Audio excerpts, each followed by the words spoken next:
Daily Bible Reading, Romans chapter 8, verses 1 through 17.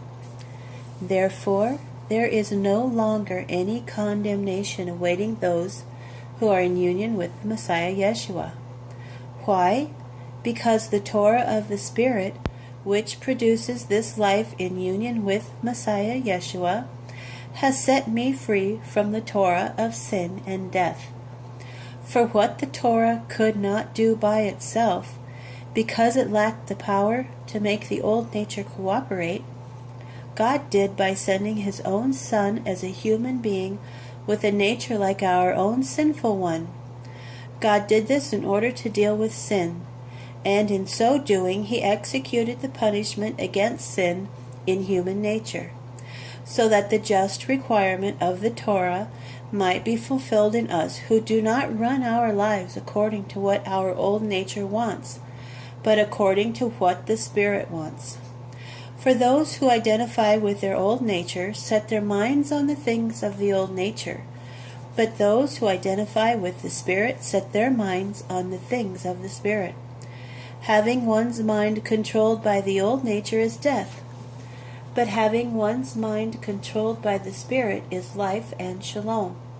For the mind controlled by the old nature is hostile to God, because it does not submit itself to God's Torah.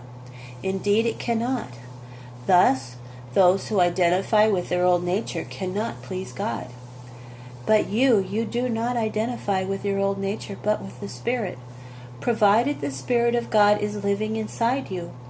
For anyone who doesn't have the Spirit of the Messiah doesn't belong to Him. However, if the Messiah is in you, then, on the other hand, the body is dead because of sin. But, on the other hand, the Spirit is giving life because God considers you righteous. And if the Spirit of the one who raised Yeshua from the dead is living in you, then the one who raised the Messiah Yeshua from the dead will also give life to your mortal bodies through His Spirit living in you.